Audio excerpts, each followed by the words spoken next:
Shalom saudara-saudara semuanya, senang sekali saya bertemu dengan saudara kembali di ibadah Gereja Surabaya City Blessing Kemah Raja Wali. Kalau saudara-saudara menyaksikan program ini, saudara sedang berada di ibadah Gereja Surabaya City Blessing setiap hari Minggu. Saya percaya hari ini saudara diberkati, kita semuanya diberkati Tuhan. Sebelum kita memasuki firman Tuhan, saya ajak Bapak Ibu serta saudara semuanya untuk berdoa. Mari kita berdoa. Tuhan Allah kami yang kami kenal di dalam nama Tuhan Yesus Kristus, terima kasih untuk setiap penyertaan-Mu yang luar biasa di dalam kehidupan kami. Tuhan tidak pernah terlambat menolong kami. Tuhan selalu menyertai di dalam kehidupan kami, bahkan pertolongan-Mu itu luar biasa di dalam kehidupan kami. Oleh karena itu Tuhan, saat ini kami mau mendengarkan sebagian dari firman-Mu. Buat hati kami seperti tanah liat yang subur, yang siap ditanam benih firman Tuhan, sehingga hidup kami diubahkan oleh firman Tuhan. Kami akan siap menerima firman-Mu di dalam nama Tuhan Yesus Kristus. Kami sudah berdoa dan mengucap syukur. Yang percaya Tuhan katakan, amin. Saudara-saudara, senang sekali di kesempatan hari ini kita akan belajar firman Tuhan yang luar biasa, yaitu mengenai hidup di dalam terang yang sejati. Saudara, perlu diketahui bahwa kehidupan di dalam terang itu adalah kehidupan yang bukan hanya ada di dalam tatanan atau tataran keyakinan saja. Kehidupan di dalam terang itu adalah kehidupan di dalam tindakan yang nyata, tindakan yang konkret yang bisa dilihat oleh orang di dalam setiap kehidupan kita. Kehidupan yang di dalam terang itu adalah kehidupan yang nyata yang akan kita alami day by day. Setiap hari yang kita akan alami di dalam setiap langkah kehidupan kita. Jadi makanya betapa pentingnya untuk kita memiliki kehidupan di dalam terang. Karena ketika kehidupan kita di dalam terang sesuai dengan firman Tuhan, maka kehidupan di dalam terang kita sudah benar. Tetapi ada juga kehidupan di dalam terang di mana orang-orang hanya menganggap dirinya, oh, saya sudah ada di dalam terang, padahal sebenarnya kehidupannya tidak seperti yang Tuhan inginkan. Nah, hari ini kita akan belajar bagaimana kehidupan di dalam terang yang sejati menurut firman Tuhan. Kita akan buka lebih dulu di dalam kitab Efesus pasal yang kelima, ayat yang pertama sampai ayat yang ke-11. Hari ini kita akan membaca firman Tuhan yang cukup panjang, tetapi karena kita membaca di bagian di kitab Efesus, saya percaya saudara tidak akan terlalu sulit untuk memahami ayat ini. Mari kita buka sama-sama. Efesus pasal yang kelima, ayat yang pertama sampai ayat yang ke-11. Sebab itu jadilah penurut-penurut Allah, seperti anak-anak yang kekasih, dan hiduplah di dalam kasih, sebagaimana Kristus Yesus juga telah mengasihi kamu, dan telah menyerahkan dirinya untuk kita, sebagai persembahan dan korban yang harum bagi Allah. Tetapi percabulan dan rupa-rupa kecemaran atau keserakahan, disebut saja pun jangan di antara kamu, sebagaimana sepatutnya bagi orang-orang kudus. Demikian juga perkataan yang kotor, yang kosong, atau yang sembrono. Karena hal-hal itu tidak pantas, tetapi sebaliknya, ucapkanlah syukur. Karena ingatlah ini baik-baik. Tidak ada orang sundal, orang cemar, atau orang serakah. Artinya, penyembah berhala yang mendapat bagian di dalam kerajaan Kristus dan Allah. Janganlah kamu disesatkan orang dengan kata-kata yang hampa. Karena hal yang demikian mendatangkan murka Allah atas orang-orang durhaka. Sebab itu janganlah kamu berkawan dengan mereka. Memang dahulu kamu adalah kegelapan, tetapi sekarang kamu adalah terang di dalam Tuhan. Sebab itu hiduplah sebagai anak-anak terang.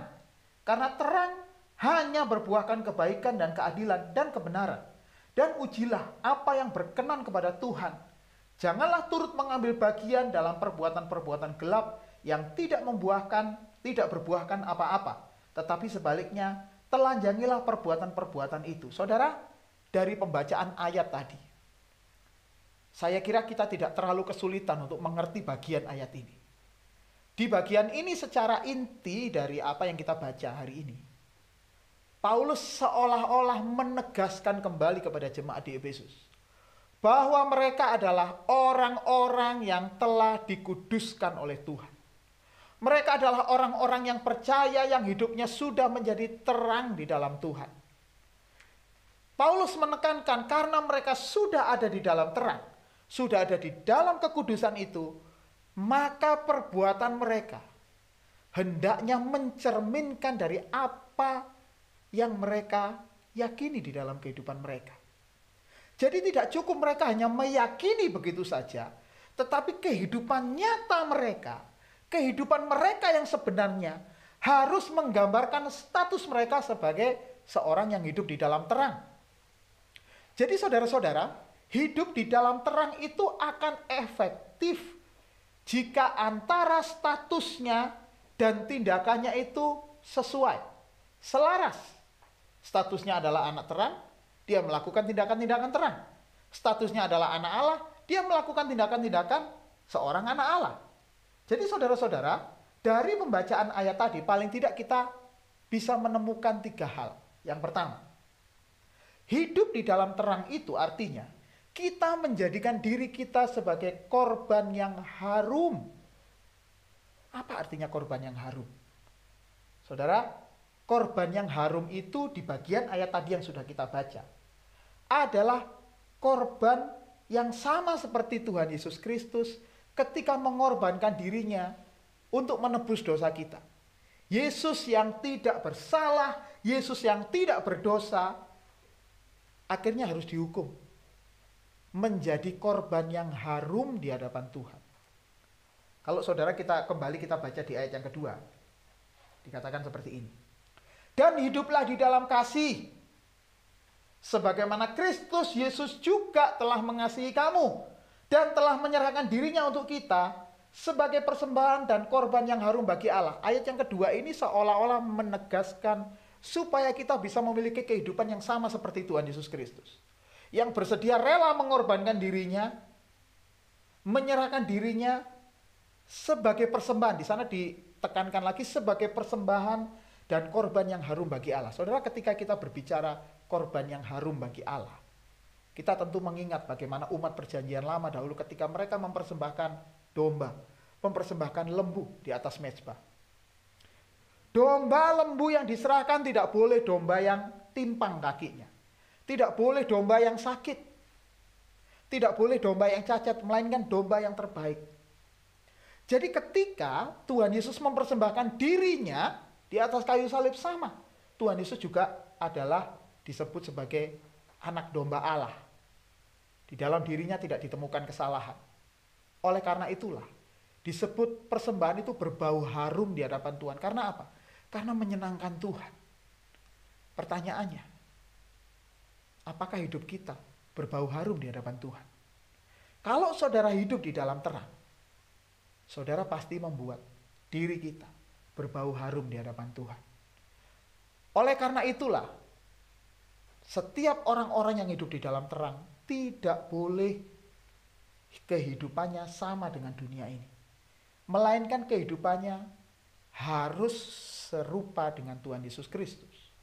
Itu artinya saudara, ketika saudara menjadi orang-orang yang hidup dalam terang, saudara harus hidup benar. Kehidupan di dalam terang itu bukan sebuah keyakinan, yakin-yakin saja. Atau sebuah keadaan yang merupakan kejadian yang tiba-tiba bisa datang kepada kita. Atau segala sesuatu yang seperti seolah-olah berbau supranatural. Tiba-tiba kita bisa hidup dalam terang, tidak bisa. Saudara harus berjuang seperti Tuhan Yesus juga berjuang agar dia bisa melakukan kehendak Bapa. Demikianlah kita juga harus seperti itu. Saudara, kata berbau harum menggunakan bahasa asli Yunani, karena ini penting sekali bahasa Yunaninya ini. Osme eodia, berbau harum. Yang artinya ini adalah figuratif atau simbolis dari bagaimana kehidupan kita menyenangkan Tuhan. Saudara, dalam hidup saudara sehari-hari, coba kita selidiki hidup kita. Apakah kita menyenangkan Tuhan atau kita menyenangkan diri kita sendiri? Jadi kehidupan orang yang di dalam terang adalah kehidupan yang dijalani setiap hari yang menyenangkan Tuhan. Oleh karena itu penting sekali bagi saudara untuk berdoa, untuk selalu berhubungan pribadi dengan Tuhan dan bertanya, Tuhan, apakah hari ini aku sudah menyenangkan Engkau? Jangan tinggalkan doa kita setiap hari, karena doa kita setiap hari membuat kita berkoneksi dengan Tuhan, connect dengan Tuhan. Kita berdialog dengan Tuhan supaya kita tahu apakah Tuhan disenangkan lewat hidup kita. Jadi hidup kita setiap hari haruslah bisa dinikmati oleh Tuhan. Harus bisa dinikmati, harus bisa menyenangkan Tuhan sebagai sesuatu yang berbau harum. Saudara, jangan pernah mempersembahkan kehidupan, memberikan kepada Tuhan kehidupan kita yang berbau tidak harum. Jadi saudara harus memastikan, jangan pernah melakukan kehidupan sehari-hari yang tidak menyukakan Tuhan. Segala sesuatu yang tidak menyukakan hati Tuhan, saudara harus berani untuk meninggalkan. Mengapa? Status saudara sudah baru, saudara hidup dalam terang. Saudara harus mulai meninggalkan dosa, meninggalkan kehidupan yang lama. Yang kedua, hidup dalam terang itu adalah kehidupan kita tidak boleh sama dengan dunia ini. Saudara, dunia tentunya memiliki kewajaran sendiri, memiliki standar sendiri. Tetapi standar yang ditetapkan oleh Tuhan lewat firman Tuhan, itu harus kita ketahui, bukan hanya kita ketahui. Bukan hanya sebagai pengetahuan kita. Oh, karena kita tahu teorinya. Bukan. Tetapi untuk kita lakukan. Untuk kita kerjakan. Itu adalah standarnya Tuhan. Oleh karena itulah, orang yang hidup di dalam terang itu, standarnya tidak boleh sama dengan dunia ini. Oh, bagi dunia nggak apa-apa. Oh, aku melakukan dosa ini wajar kok, setiap orang juga melakukan. Oh, dalam Tuhan tidak bisa seperti itu. Dalam Tuhan ukurannya itu adalah Tuhan Yesus Kristus. Apakah Tuhan Yesus disenangkan dengan apa yang kita lakukan? Kalau tidak, jangan pernah mengerjakan. Jangan pernah diteruskan untuk dikerjakan. Jadi istilahnya, orang yang telah dikuduskan oleh Tuhan, saya dan saudara yang telah dikuduskan oleh Tuhan, jangan sekali-kali, sekali lagi ya, jangan sekali-kali menjamah apa yang telah kita lakukan sebagai perbuatan yang lama, atau perbuatan yang lama, atau perbuatan dunia yang lama. Coba kita lihat ayat yang ketiga tadi. Tetapi percabulan dan rupa-rupa kecemaran atau keserakahan disebut saja pun jangan di antara kamu, sebagaimana sepatutnya bagi orang-orang kudus. Saudara, ayat ini menegaskan, jangankan kita melakukan, disebut pun jangan. Artinya kehidupan kita sudah benar-benar memiliki kehidupan yang baru di dalam Tuhan. Jangan menjamah apa yang sebenarnya merupakan hal yang tidak menyukakan hati Tuhan atau perbuatan lama kita. Jangan kembali lagi kepada perbuatan lama, karena saudara sudah dikuduskan oleh Tuhan. Saudara adalah orang-orang yang ada di dalam terang. Jadi kalau saudara sudah dikuduskan oleh Tuhan, sudah menerima Yesus sebagai Tuhan dan Juru Selamat, sudah dibenarkan oleh Tuhan, tetapi saudara masih hidup di dalam kehidupan yang lama, sejatinya adalah kita sebenarnya belum dibenarkan. Kita belum dikuduskan, bahkan kita juga belum hidup di dalam terang. Hanya kita saja yang merasa bahwa kita hidup di dalam terang. Karena kehidupan di dalam terang itu berbicara masalah supaya kita tidak sama dengan dunia ini. Jadi di situ dikatakan, percabulan, kecemaran, ketidakkudusan maksudnya, keserakahan jangan ada di antara kamu. Saudara, bagian ini luar biasa. Ketika kita sudah dikuduskan oleh Tuhan, jangan pernah ada percabulan, baik di pikiran, apalagi di dalam tindakan. Ini serius bagi Tuhan. Karena kalau saudara hidup di dalam terang, pasti saudara tidak punya keinginan untuk memiliki kehidupan percabulan dalam pikiran maupun di dalam tindakan kita. Kecemaran, ketidakkudusan. Saudara, apa yang kita pikirkan ketika kita sedang sendirian? Kalau kita memikirkan hal-hal yang tidak kudus di hadapan Tuhan, saudara bukan hidup di dalam terang. Walaupun saudara mungkin ke gereja, walaupun saudara melayani Tuhan, tapi nggak akan ada gunanya, karena kehidupan di dalam terang itu bukan konsep, bukan sebuah keyakinan. Ini adalah kehidupan yang nyata, seperti yang diajarkan di kitab Efesus. Jadi seseorang yang hidup di dalam terang itu perkataannya mesti benar. Perkataan yang keluar, jangan ada kata-kata yang sembrono, kata-kata kotor yang keluar dari mulut kita. Tetapi bukan hanya perkataan, tindakan kita pun harus benar. Kalau perlu saudara, isilah hidup saudara. Kelilingilah hidup saudara dengan orang-orang yang sama-sama memiliki kehausan akan kebenaran. Di gereja ini kita akan ada Kersel. Saudara bisa bergabung di sana. Saudara akan bertemu dengan orang-orang yang sangat mengasihi Tuhan. Bertemu dengan para leader yang sangat peduli akan hidup kita. Saudara bisa bergabung di sana. Loh Pak, kan saya tidak mungkin bisa tidak bergaul dengan orang lain. Ya, mungkin saudara bisa punya teman. Mungkin saudara bisa punya komunitas. Tetapi ingat saudara, saudara bisa bergaul dengan orang-orang yang belum percaya, atau orang-orang yang pernah berbuat dosa, atau mungkin orang-orang yang masih berbuat dosa. Tetapi ingat baik-baik, jangan menjadi serupa dengan mereka. Jangan sama dengan mereka. Apalagi kita malah jadi sponsor untuk melakukan tindakan dosa. Malah menjadi penggembira kalau ada orang berbuat dosa, malah kita ikut di dalamnya. Saudara-saudara adalah orang-orang yang dipanggil untuk menjadi terang. Hidup saudara harus berbeda. Oleh karena itu justru yang terjadi ketika saudara berada di dalam kelompok-kelompok orang-orang yang belum percaya. Hidup saudara harus jadi teladan. Jadilah teladan di dalam kehidupan kita. Supaya ketika orang melihat hidup kita, mereka melihat kemuliaan Tuhan ada di dalam diri kita. Itu kehidupan sebagai anak-anak terang. Jadi saudara-saudara, betapa pentingnya untuk kita hidup tidak sama dengan dunia. Mengapa? Karena hidup kita harus serupa dengan Kristus. Jadi saudara cuma ada dua jenis orang. Kristen, orang Kristen maksudnya ya. Orang yang percaya Tuhan Yesus Kristus itu ada dua jenis. Orang yang serupa dengan dunia atau orang yang serupa dengan Kristus. Kalau saudara tidak serupa dengan Kristus, berarti saudara serupa dengan dunia. Oleh karena itulah, kalau sekarang ini saudara berada di titik masih serupa dengan dunia, segera berubah. Segera bertobat, segera ubah pikiran kita supaya kita memiliki kehidupan yang tidak sama dengan dunia lagi.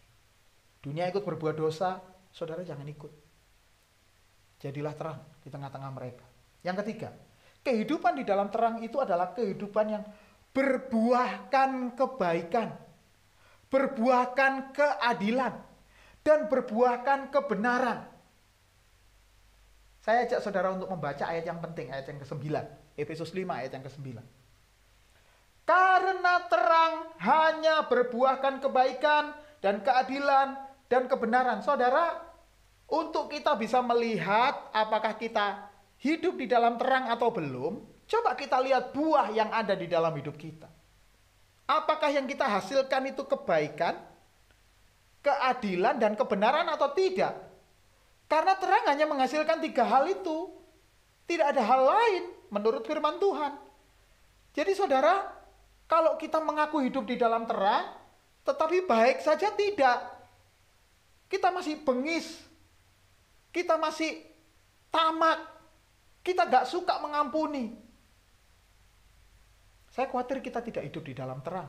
Hanya kita mengaku saja.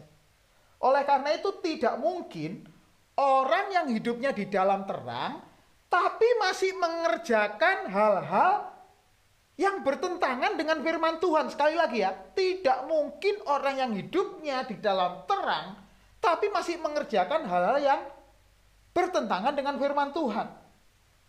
Jadi saudara, jika ada orang berkata, aku sudah hidup dalam terang tetapi masih suka memfitnah orang lain, ngomongin orang di belakang.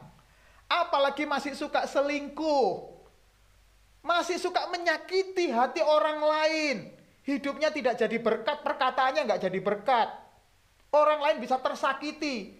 Orang lain itu siapa? Ya bisa orang terdekat kita.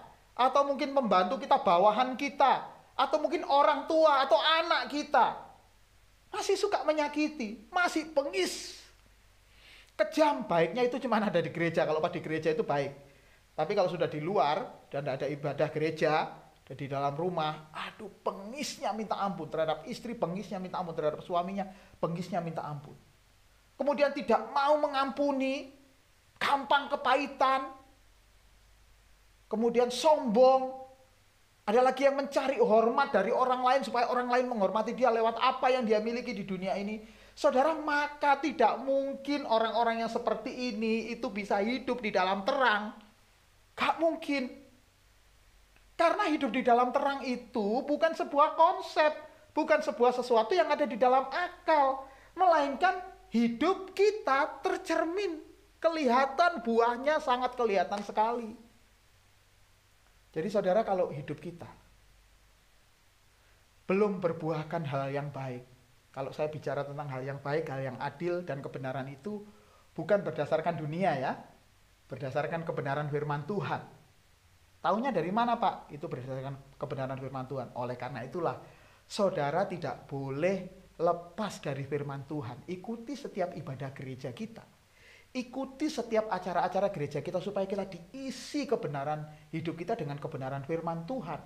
Bukan hal yang lain. Nah, kebenaran, keadilan, dan kebaikan yang berasal dari firman Tuhan itu membuat kita memiliki hidup dalam terang yang sejati. Karena ukurannya jelas firman Tuhan. Jadi Bapak Ibu, firman Tuhan itu harus hidup di dalam hidup kita. Bukan hanya sebagai berbuah sebagai pengetahuan. tetapi berbuah di dalam tindakan hidup kita, itulah hidup dalam terang. Sangat kelihatan sekali. Bapak Ibu mungkin bisa membedakan antara orang yang hidup di dalam terang atau yang tidak. Saudara bisa mengamati sekeliling saudara. Belum tentu orang yang melayani Tuhan pasti hidup dalam terang. Belum tentu. Belum tentu Bapak Ibu yang mungkin tidak melayani atau mungkin hanya melayani di tim doa, di tempat yang tersembunyi, tidak bisa hidup dalam terang. Enggak. Kehidupan dalam terang itu tidak tercermin dari apa yang kita kerjakan di dalam kegiatan-kegiatan pelayanan, tetapi kehidupan kita sehari-hari ketika bertemu dengan orang lain. Berbuahkan keadilan, kebaikan, atau kebenaran atau tidak. Seperti itu saja kata firman Tuhan, seperti itu. Jadi saudara, kehidupan di dalam terang itu pasti bisa dilihat orang. Orang pasti bisa merasakan, orang ini Tuhannya pasti tidak salah. Pasti Tuhannya benar. Karena apa? Karena aku diberkati. Karena aku sendiri pun ditolong. Kehidupannya jadi berkat buat aku. Nyata sekali Bapak Ibu itu kehidupan dalam terang. Saya ajak Bapak Ibu membuka bagian di dalam firman Tuhan yang sangat menarik yang dikatakan oleh Tuhan Yesus Kristus. Tentang apa itu menjadi terang. Kita buka Matius 5 ayat 14 sampai 16. Matius pasal yang kelima ayat 14 sampai 16. Kamu adalah terang dunia. Kota yang terletak di atas gunung tidak mungkin tersembunyi. Lagi pula orang tidak menyalakan pelita lalu meletakkannya di bawah gantang, melainkan di atas kaki tiang, sehingga menerangi semua orang di dalam rumah itu. Demikianlah hendaknya terangmu bercahaya di depan orang, supaya mereka melihat perbuatanmu yang baik dan memuliakan Bapamu yang di surga. Saudara, ketika Tuhan Yesus bicara tentang terang ini, Tuhan Yesus sedang memberitahu seperti ini loh. Bahwa apa yang kamu lakukan itu pasti dilihat oleh banyak orang. Tidak mungkin kota yang terletak di atas gunung itu tersembunyi. Kalau ada terang. Ini yang dimaksudkan adalah kota pada saat itu, walaupun di atas gunung sekalipun, kalau ada terang, ada cahaya di situ, orang pasti akan melihat cahayanya. Gak mungkin bisa tersembunyi walaupun dia di atas gunung. Nah, jadi saudara-saudara, yang bersuara keras di dalam kehidupan kita itu sebenarnya bukan perkataan kita, tetapi adalah tindakan kita, buah dari kehidupan kita. Yang berkata lebih keras daripada perkataan kita. Orang lain bisa diberkati dengan tindakan kita. Orang lain bisa diberkati dengan apa yang kita lakukan. Jadi betapa pentingnya kehidupan yang hidup di dalam terang, yang berbuahkan kebenaran, kebaikan, dan keadilan. Jadi Bapak Ibu tidak mungkin saudara yang hidup di dalam terang itu pasti, nanti bersembunyi aja diam-diam, nggak bisa. Orang lain pasti akan bisa merasakan. Jadi nggak perlu ditunjuk-tunjukkan, orang lain pasti juga akan tahu. Nah, menjadi terang itu bukan sekedar kita cuma menganut agama. Aku jadi Kristen, pasti aku nanti hidup dalam terang. Belum tentu Bapak Ibu. Belum tentu kita hidup di dalam agama Kristen kita sudah bisa jadi terang. Otomatis menjadi terang nggak bisa. Karena menjadi terang itu adalah sebuah kehidupan yang berpusat kepada keteladanan Tuhan Yesus Kristus. 2000 tahun yang lalu Tuhan Yesus Kristus pernah hidup. Dan hidupnya cuma diisi oleh satu hal, yaitu bagaimana dia melakukan kehendak Bapa dan mengenapi rencananya. Hidup kita sekarang harus seperti itu. Tidak boleh ada agenda lain selain Bapak Ibu hanya melakukan kehendak Bapa. Pak, dari mana saya tahu Pak Pendeta melakukan kehendak Bapa itu seperti apa? Saudara bisa buka firman Tuhan. Saudara bisa buka kebenaran, saudara akan bisa melihat betapa kayanya firman Tuhan menjelaskan tentang apa itu kehendak Bapa. Jadi Bapak Ibu, sama seperti Tuhan Yesus Kristus yang rela mengorbankan dirinya bagi orang lain. Maka ketika saudara menjadi terang, saudara pasti rela untuk mengorbankan diri kita. Asal saudara bisa jadi berkat untuk orang lain, bukan? Orang yang menjadi terang pasti tidak akan hidup untuk dirinya sendiri, tapi pasti akan hidupnya berbuah-buah untuk orang lain. Orang lain akan bisa merasakan bagaimana kehidupan kita yang bisa memberkati mereka. Jadi, menjadi terang itu adalah kehidupan yang menjadi berkat buat banyak orang. Saudara, kemasan kita, baju yang kita pakai, penampilan kita boleh sama dengan dunia ini. Kita pun boleh bergaul dengan orang-orang di dunia ini. Nggak masalah, saudara bisa punya teman-teman orang-orang yang belum percaya. Nggak jadi masalah, tetapi jangan hidup sama dengan dunia ini. Hidup kita harus sama dengan Tuhan Yesus yang merupakan teladan kita. Kalau kita percaya kepada Tuhan Yesus, hidup kita harus sama dengan Tuhan Yesus. Jangan sama dengan dunia ini. Oleh karena itu, jika yang kita lakukan sekarang ini belum menjadi terang, saudara masih punya waktu untuk bertobat. Masih ada waktu sebelum kita menutup mata kita. Kesempatan ini pakailah baik-baik untuk mengubah hidup saudara. Untuk berubah, untuk berjuang untuk supaya saudara benar-benar menjadi terang. Kalau ada kesalahan-kesalahan yang ada di dalam hidup saudara, saudara bisa berdoa. Minta Tuhan, Tuhan, aku mau selesai dengan kesalahanku. Aku mau selesai dengan dosaku. Katakan, jangan pernah menunda lagi. Saudara, sebagai ayat yang terakhir akan saya ajak saudara buka di Efesus 5. Masih di Efesus 5. Ayat 15 dan 16. Ayat ini begitu penting, saya suka sekali ayat ini. Karena itu perhatikanlah dengan seksama bagaimana kamu hidup. Janganlah seperti orang bebal, tetapi seperti orang arif.